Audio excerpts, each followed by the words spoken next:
And so I think brands are taking more and more awareness of this, even even their primary sponsors, but also secondary partnerships. And yet athletes were born to run fast, not necessarily to create content, And so I think a lot of athletes are struggling on knowing how to keep up. Now they're being asked to be, okay, I'm being a social strategist, I'm managing my community, I'm posting at the right times, I'm getting content. That's a lot to ask of someone who already has a full-time job and might not have the marketing background. So basically, one of the major aspects of Meet at 7 is providing social media and personal branding support for these athletes. And then that also can lend itself to secondary partnerships.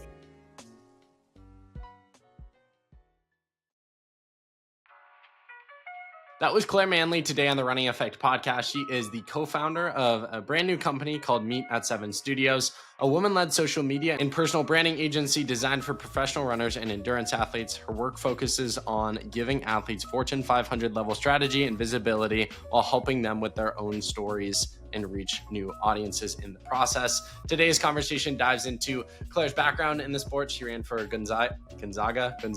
I'm honestly not sure how to pronounce it. Back in the day as a D1 athlete, and then spent time with the Bowerman Track Club and many other outlets before helping to co-found this agency. I really enjoyed this conversation. We dive deep into the weeds of starting a new business, staying within the sport. A lot of advice for people out there if your legs can't propel you to a professional career in the sport of running, how you can make a path for yourself, carve a path for yourself in this sport, whether it's through starting a company like her or a podcast like me or something else. I really enjoyed this honest conversation, and it was cool to document her journey of starting Meet at 7 Studios the week of her launch. If you guys enjoy this one, pass it along. The easiest way in which we can grow is word of mouth marketing. Give us a 5-star review, takes 5 seconds, and make sure you are following or subscribe to the podcast wherever you listen so that you never miss another episode. And with all those notes aside, I hope you all enjoyed this conversation with the one and only Claire Manley. Claire Manley, welcome to the Running Effect podcast. How are you doing this afternoon? Thank you. I'm doing really good. Yeah. Good vibes today. Good vibes this week because you launched something. Do you want to tell the people out there what that is? Yeah. I just launched a creative studio. It's called Meet at 7 Studios. And we primarily focus on social media and brand strategy for professional runners and running brands. So really stoked to be launching that with some really awesome team behind me and some really cool clients. So it's a good week. It's a very busy week. I know a lot goes into launches and preparation behind the scenes. Were you able to breathe a sigh of relief once it went live? Were you refreshing Instagram every 2 seconds or LinkedIn every 2 seconds? Take me through the first hour of launch. Okay, I feel so seen by you saying that because that's exactly what it felt like. It was just constant dopamine, refreshing, So a little bit of that, but yeah, I'm doing a launch party at the end of October in New York for the marathon. If you're around, you'll have to come. But so that's a little bit more of I think when the celebration will come. Right now it's kind of this interesting thing because I go to a co-working space, but on lunch day and yesterday and today I've just been working from my apartment. So it's weird. It's a weird dichotomy of all of this excitement online, but then you're kind of physically just glued to your computer, but not not doing a ton outside of that. So it's kind of a funny contrast, Something I want to ask you about just to kick off here, because I think this personalizes it for a lot of listeners out there, is we could talk about Meet at 7 this whole entire episode, and we would be remiss to bring up that you yourself once were a stellar athlete. You might still be a stellar athlete, but you yourself once were a D1 athlete. You ran for, question, is it Gonzaga? Gonzaga. Yeah, people probably mess that up a lot. Everyone and does I'm curious to dive into that because I myself was a kid who thought I'd win state championships and win NXN maybe if I trained hard enough, and would then go to NCAA and then make the Olympics. And I was a delusional kid like a lot of other people are. And delusion is good, right? The people that do those things, are delusional themselves. But I think something I want to highlight in our conversation today is the way that you've paved a path to stay in the sport despite not being a professional runner, because you had time at Bowerman, you've had time all sorts of places, and now creating this, creative studio company. Can you take the people behind that transition from okay, I'm probably not going to run as a professional runner, but I want to stay in the sport. Here are the different avenues I've gone down.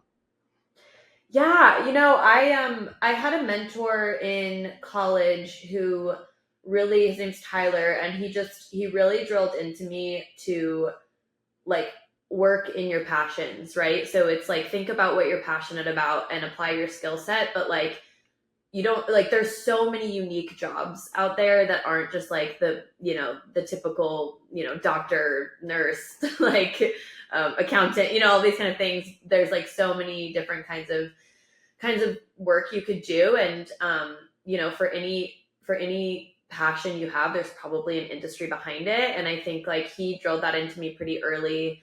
And I think that alongside working retail for like various running brands and stuff, just um I feel like I didn't even have a choice. Like I just knew that I was going to work in running. Like I just knew that it was what I was passionate about. And so I think like alongside like collegiate running and everything, I loved the running marketing world. I was always keeping tabs on it. And yeah, just honestly, just like always kind of felt like the right thing. I don't even think I really ever thought about professional running. Like I really loved it and I gave my all to it in college. But yeah, I think that was never really on the table for me. So yeah, so I was kind of ready to work in it. What matters most, would you say? Is it who you know? Is it what you know? Is it something else for people out there? What should they be focusing on? And for you and your biggest opportunities, whether it's working with Bowerman or having established relationships with athletes to kick off this agency, what's the most important thing in your mind that people should be focusing on?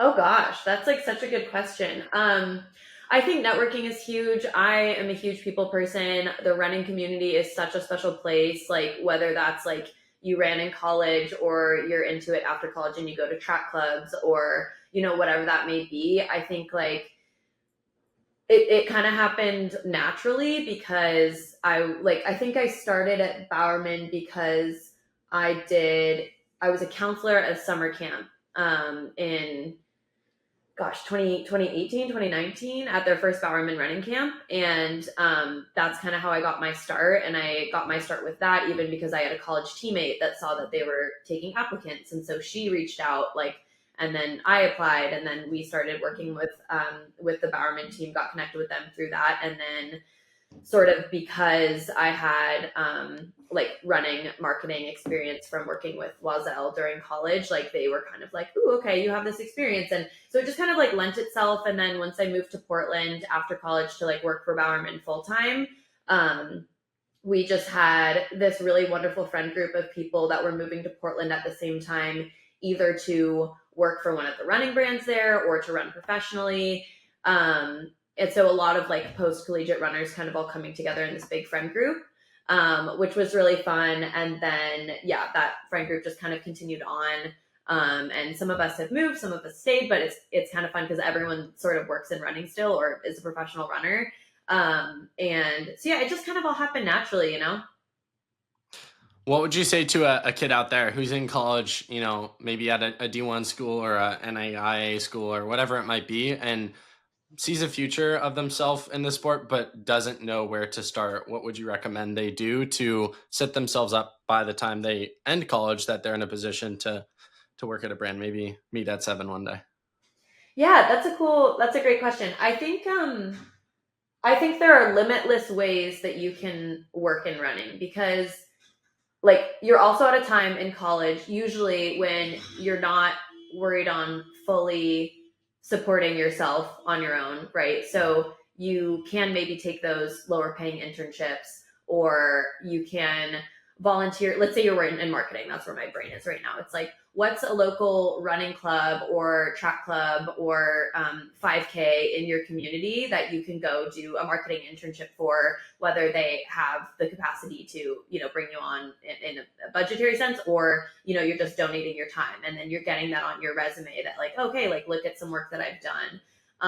And so I think you can kind of like start there, and that lends itself to networking, and that you'll maybe the race director knows a race director from a different city that you're excited about moving to one day. Like, there's there's some professional runners that are running that race, and you get to help an athlete experience, or like whatever that may be. You don't just have to go to these big brands, and because those internships are competitive. And not saying that you can't get one, but like I think it takes a lot for someone to get a Nike internship. I know a lot of people that did. I actually don't know if I applied for one of those, but like I still think like, obviously that's like a great way to set yourself up, but it's not the only way. Like there's so many other, or like if you're really excited about being a photographer or a videographer in this space, like just go to the meets, take photos, like send them to the athletes afterwards. Like, like if they, maybe they'll post it, who knows, and you just kind of just start to build your portfolio of work, and it doesn't have to look, you know, like a traditional path. I love that. I think that's such good wisdom there. Would you say, because you mentioned the Nike internship kind of model and style, and I Yeah. don't know numbers, but I imagine that just about everyone and their mother who's interested in Nike applies for one of those. And so, like you're saying, it's like not saying you're not good enough if you're listening out there, but statistically, it's a lottery, even if you are qualified. Would you say it's more important than, kind of to the who you know comment, like to rather than spending your energy pouring your heart into applications, maybe finding a few key people and a few key brands and saying, free of charge, how can I help you? What issues are you seeing? Or better yet, do your backhand research. Hey, I know you guys have these issues. Here's some solutions. I'd love to help you. Yeah, you spoke it like a true pro. I mean, like I said, like I don't know a lot of the details about like, those bigger brand internships, because honestly, I think I had like imposter syndrome about it, but like I never got one. I was always a little intimidated by it. Like I would have put myself through some of those, but I think well, I guess like I got my start with Bowerman, so I didn't really have to do that, because Bowerman was like it was a off branch of Nike, but it's not Nike, right? It's like they're kind of their own LLC. So like it wasn't the same kind of processes. Like I was technically an employee of Bowerman, not of Nike. And so like we had like kind of our own processes for hiring that was like very different than like a 5-round interview sort of situation. I don't know if that's what they do with interns, but yeah, no, exactly what you said. I think that's a very innovative and important way to like make connections and have, use your ambition for good. I think like exactly that, like be preemptive and look at what's going on and how you can help and volunteer your time, and get creative with the way that you can support. And also like coffee meetings, go for a run with someone, like just start to network, start to have these conversations. I mean, I'm sure you have a lot of experience with this as well. Like you just make connections by making connections. Like it's pretty straightforward, and a lot of the times it's like you dig the well before you're thirsty, like you know you're making connections because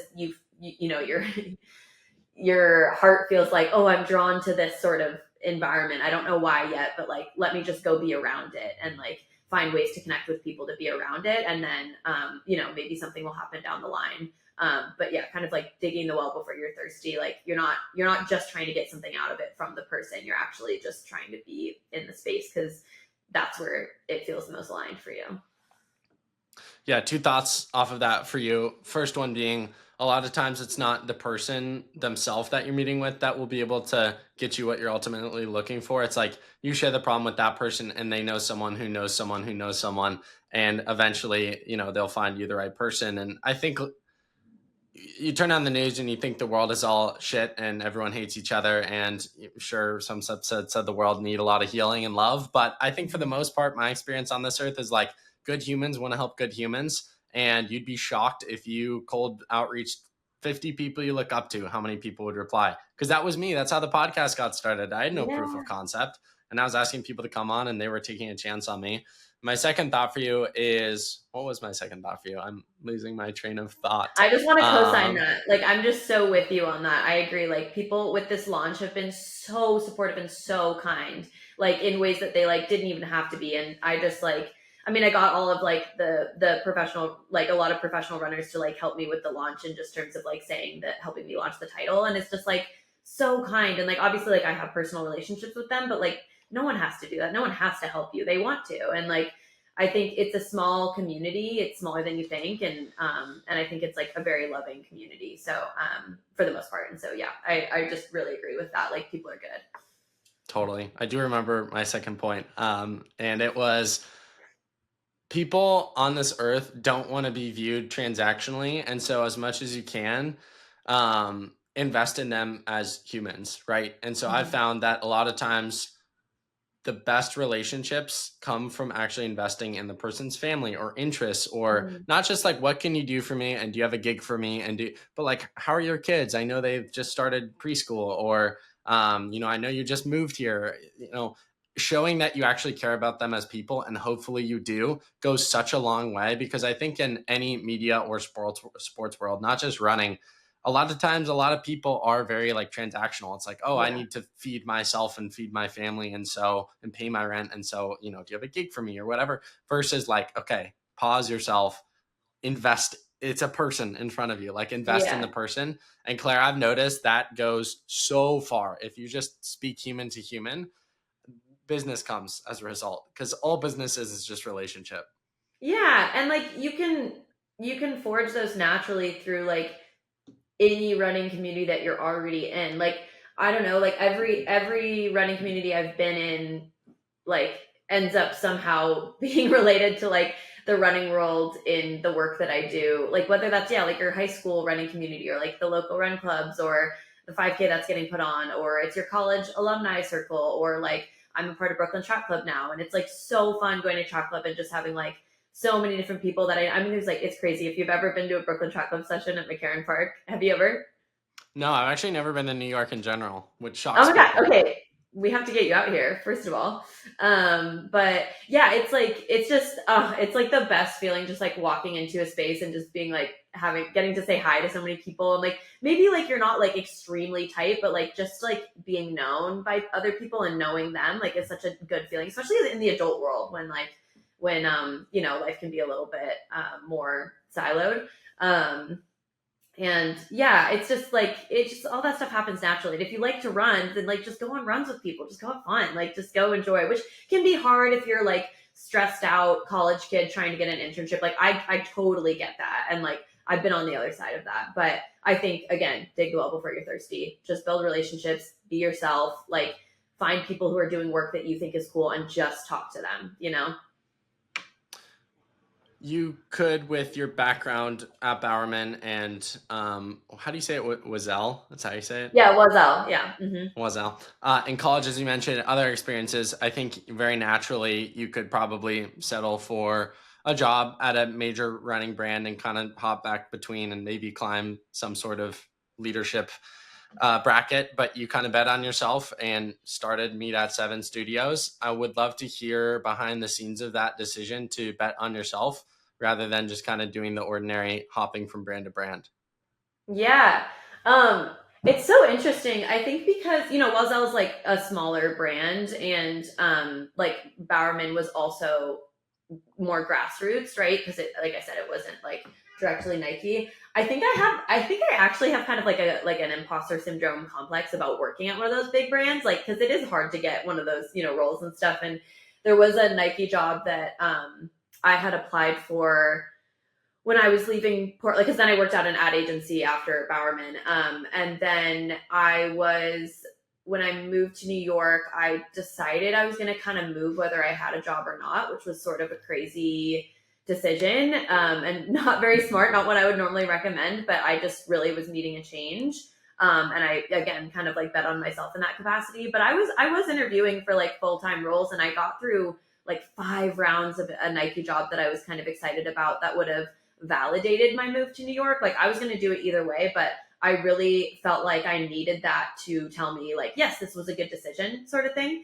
And so I got through those 5 rounds and they ended up giving it to someone else, which was fine. But at the time I was like, okay, well, you said that you're moving to New York no matter what, like you're doing this. And so, my ad agency actually like asked if I wanted to do freelance for a little bit. And so I was like, sure. And then kind of a couple other clients sort of came in. So it sort of happened naturally. Like, um, the decision to continue freelancing and not look for full-time work, that was a decision, which then led into Meet at Seven Studios. But yeah, I think I just realized I kind of struggle in systems where your success is kind of determined by someone else. Like I know you can only control so much in general, but like I feel like just like waiting for promotions based on whether someone else has been promoted or not, even if you're doing more work, or just like being kind of confined to certain titles. Like I struggled with that a bit, and I definitely like the feeling of kind of getting to control. I'm sure you know this, or sure you feel this too, as like kind of, an entrepreneur in that way. It's just like, it's kind of nice to have that control for yourself. I also do have my master's in business, so I think like that gave me a lot of confidence in kind of overseeing like the different categories of business, whether that's like accounting and finance, or it's marketing, or it's like operations. Like I feel like I have a decent zoomed out picture of how to run a business. Not saying it's perfect. I'm sure there's going to be a lot of mess ups in the next couple, years, whatever. But I think there are certain skills that I feel like I've learned through sport and learned through school that have kind of lend itself to some entrepreneurial endeavors. I've generally seen, for the most part, good founders, good companies start out of the awareness that that thing isn't out there. And so they want to create it because they see Yeah. value in it. What is the core issue you're trying to solve with Meet at 7 Studios? Yeah, I think athletes are, they have, over the last couple of years, we've seen obviously social media. I mean, what, 10 years actually, probably we've seen social media really take off in terms of like athletics and whatnot. But now we're really seeing the value, as we have like all of these runfluencers and all of these things pop up, which are also great for a different kind of maybe running, like serving the running boom in a different way. But I think that athletes are very, they're like indispensable, right? Like they're people that are going to be around for a while because they're training for something, they have a goal, like all the sort of things that kind of root them back into like their work. And I think that brands know that that's a big deal and that people are paying attention, and their engagement rates tend to be significantly higher than maybe a general runfluencer because people are really bought in as a fan. And so I think brands are taking more and more awareness of this, even even their primary sponsors, but also secondary partnerships. And yet athletes were born to run fast, not necessarily to create content, And so I think a lot of athletes are struggling on knowing how to keep up. Like, now they're being asked to be, okay, I'm being a social strategist. I'm being I'm managing my community. I'm posting at the right times. I'm getting content. Like, that's a lot to ask of someone who already has a full-time job, and might not have the marketing background. So basically, like, one of the major aspects of Meet at 7 is providing social media and personal branding support for these athletes. And then that also can lend itself to like secondary partnerships and finding, aligned secondary partners. But yeah, really, it's just like helping them embrace and tell their story in a way that feels good to them and works with their schedule, but also like gets strong content out and just allows them to connect with their community in a stronger way. How do you choose who to work with, and who's a dream client that you'd love to work with? Ooh, that's a good question. I mean, I love the clients that I currently work with. I think I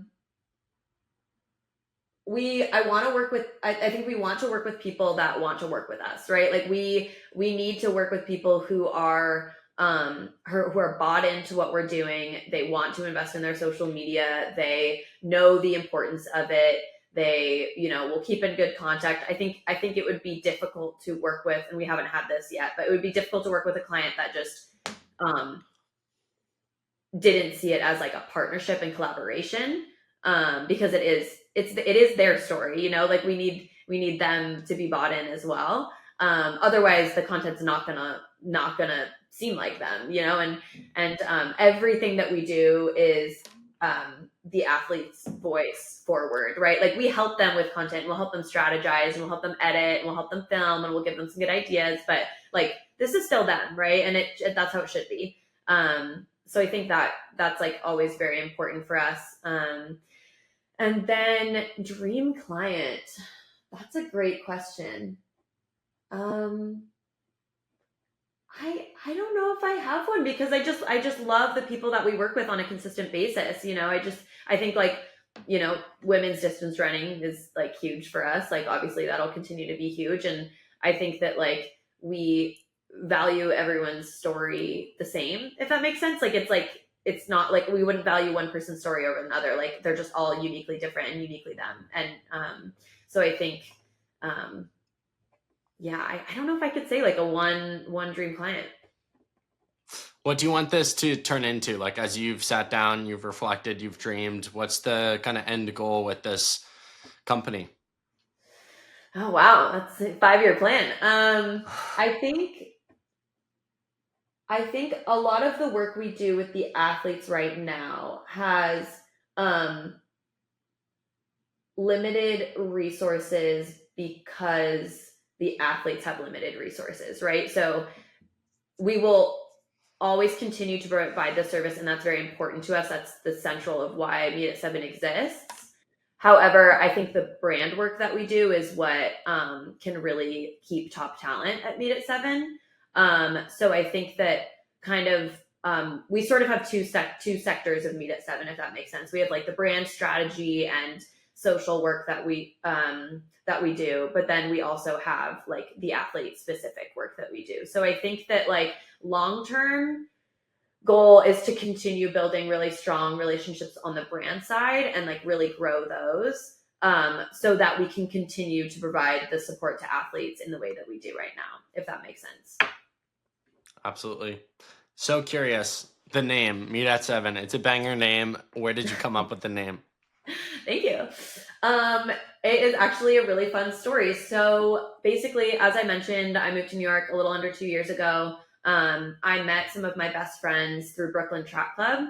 And Brooklyn Track Club meets at 7 a.m. or 7 p.m. on Tuesdays for track workouts. So there's like a little bit of Brooklyn Track Club love there. I met my creative director, Amy, through Brooklyn Track Club, and we sort of formed this just wonderful friend group of girls that I just adore. And we kind of all come from different career and life backgrounds, which is like I really appreciate that because everyone brings such a unique perspective to the table. But we also meet at 7 at like Grand Army Plaza in Prospect Park to run a lot. So that's kind of like where initially Meet at 7 came from. But then also like I break out some other themes from it, which is like my college mentor, who I mentioned, really like, pushed me to pursue my passions. Like his first advertising agency was called 7-2. So it's like a little bit to him. And then also like 7 people travel on a cross country team. And a lot of track meets start at 7 and lane 7. So there's kind of a lot of things, but yeah, that was the initial and then kind of like some other nods. Something I'm really curious to hear about is like why running? What's your start in the sports story and why did you continue to stay in running? Because a lot of people stay in running and then they get burnt out and they get corporate jobs and don't really think about the sport much else. But why is running so special to you to make your mark in this sport? Mm. I mean, I just feel like it's been my life. Running is really big in my family. My brother also ran in college. He works at Nike. And we grew up in Seattle next to a lake called Green Lake. Have you been to Seattle? I have, and I love Seattle. I think it's so underrated. Lake Washington is Have beautiful. Yes, it's gorgeous. Have you been to Green Lake? No, but I see everyone on Strava run there, so I Yeah. know it's infamous. Yeah, It's it's like the such a Central special Park of place. Seattle, right? Kinda, Yeah, kind of. maybe. It was designed by the same people. So like the Olmsted brothers designed What? Central Park, Prospect Park, Green Lake. They did some parks in Portland. They did some parks in Spokane, which is like where I went to college.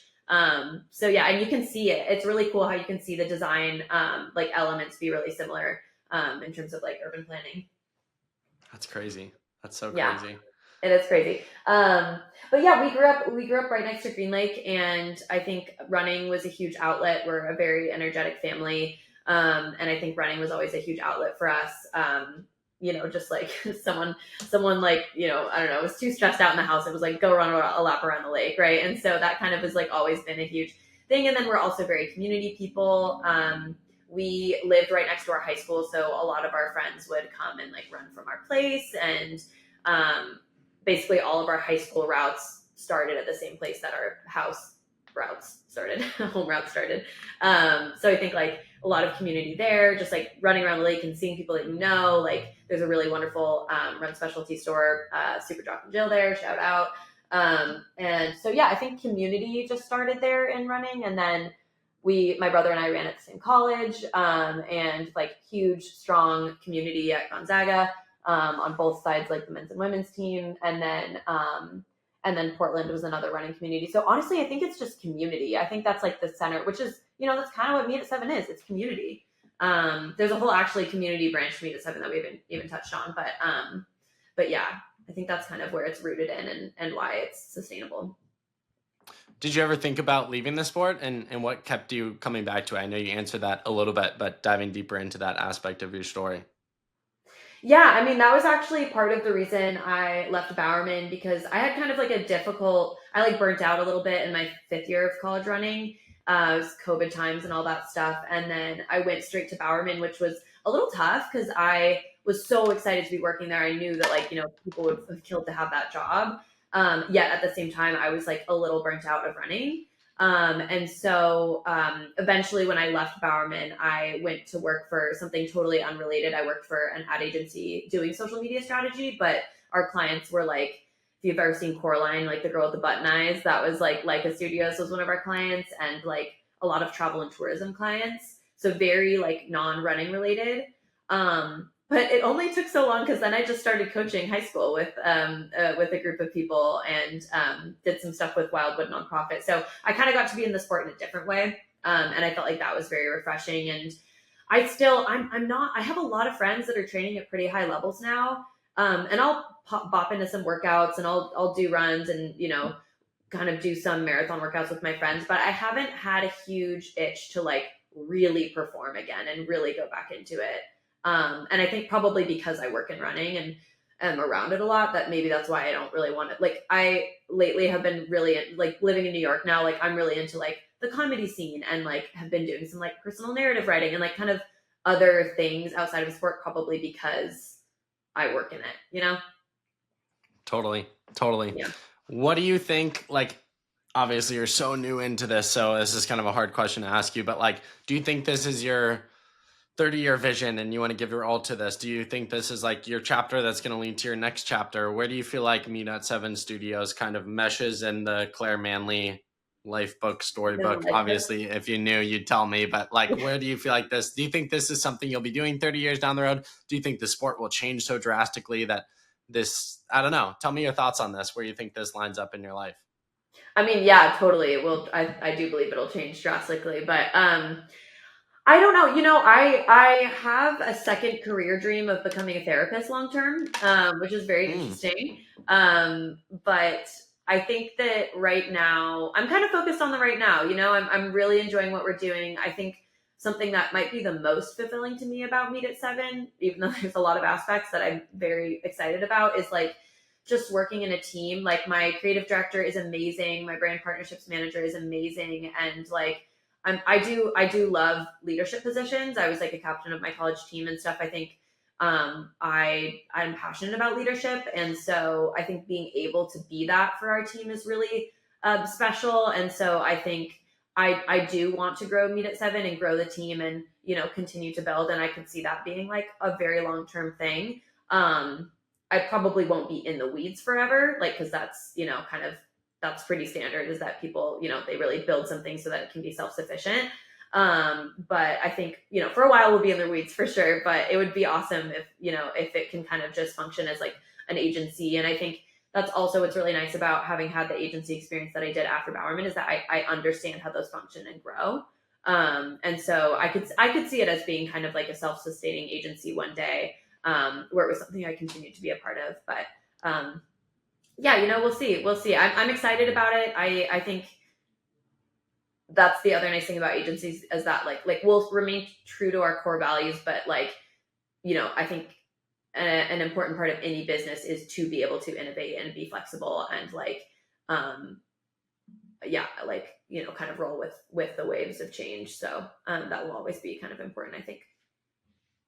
To the, professional athletes. Oh, question for you. Are you planning on keeping it professional? Do you want to expand to college, high school, NIL? What's your thought there? That's a great question. I think, we're focusing on professional right now. And I think a lot of that is obviously like kind of like people that have the ability to afford, social media support. But like in terms of like brand partnerships and stuff, I could see us like going into NIL one day. I think that's definitely like one of our growth opportunities.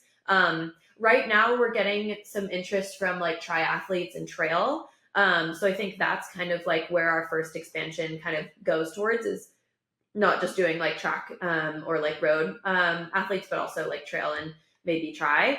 So that's kind of our first, like, I think, expansion, so to speak, in terms of like the athlete work that we do. And then, yeah, I could see us going to NIL.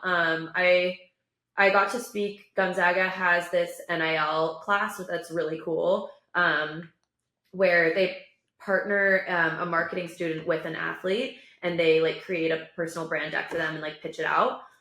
Which I just love that Gonzaga was doing that, because I think that's so cool.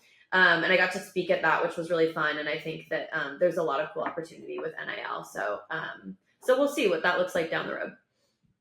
I love it.